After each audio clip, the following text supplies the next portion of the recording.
Good evening friends. I am advocate Amit Kumar Gupta. अपने income tax के cases की सीरीज़ में आज जो मैं केस आप लोगों के सामने डिस्कस करने जा रहा हूँ उस केस का नाम है income tax officer versus SS Netcom private limited. ये केस गुवाहाटी ITAT ने डिसाइड किया। केस 18 नवंबर 2020 को डिसाइड किया गया और ये केस 84 ITR ट्रिब्यूनल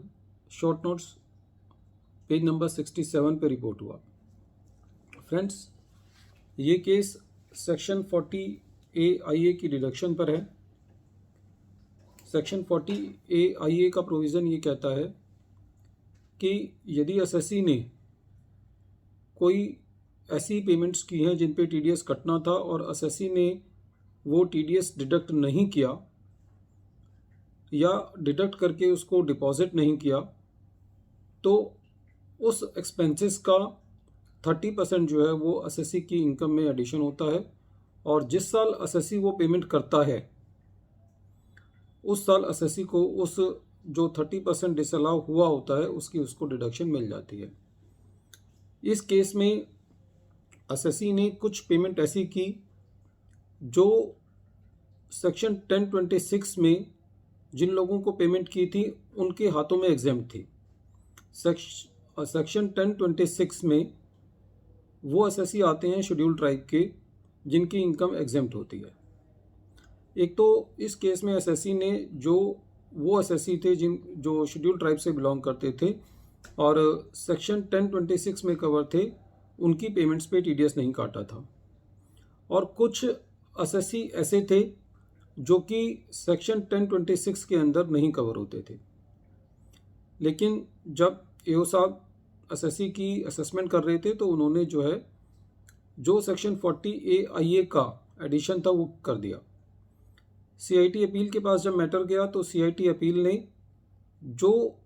वाली डिडक्शन थी जो कि सेक्शन 1026 से रिलेटेड थी, जिन लोगों को पेमेंट किया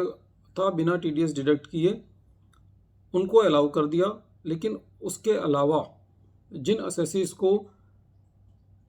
एसएससी ने पेमेंट किया था बिना TDS डिडक्ट किए उनकी पेमेंट्स को सेक्शन 40A में डिसअलाउ रहने दिया। एसएससी की ये दलील थी कि जिन लोगों को एसएससी ने पेमेंट किया है बिना TDS डिडक्ट किए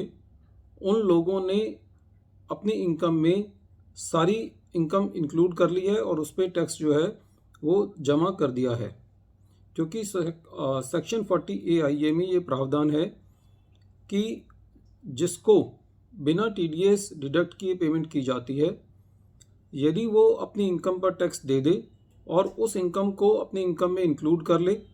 और एक चार्टर्ड अकाउंटेंट का सर्टिफिकेट फॉर्म 26A में डिडक्टर को दे दे, और वो तो उस केस में जो डिडक्टर है वो एसएससी इन डिफ़ॉल्ट नहीं कहलाता और उसको जो है सेक्शन 40A में 30% की डिडक्शन जो है वो नहीं की जाएगी। लेकिन जब CIT अपील्स आपके पास ही मैटर था तो CIT अपील ने जो सेक्शन 1026 में जो एसएससीज कवर थे उनके लिए तो डिसअलाउंस को छोड़ दिया, लेकिन बाकी एसएससीज के लिए नहीं छोड़ा। मैटर जो है वो ITAT के पास गया। ITAT ने ये देखा कि जो CIT अपील ने जिन लोगों को बिना TDS डिडक्ट किए पेमेंट की गई थी उनके लिए मैटर को रिवर्ट बैक कर दिया असेसिंग ऑफिसर को, ये कहते हुए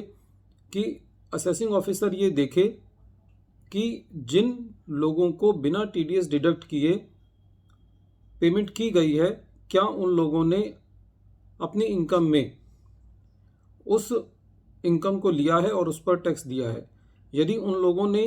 अपनी इनकम में ले लिया है और टैक्स अपना पेमेंट कर दी है तो डिसअलाउंस नहीं किया जाना चाहिए, और यदि असेसिंग ऑफिसर ये पाता है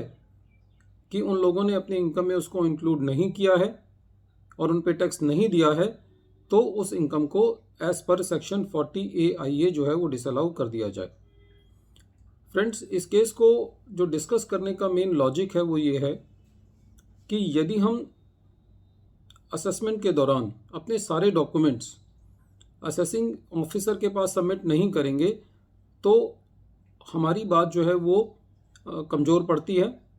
और हमको बाद में भी CIT अपील या ITAT से भी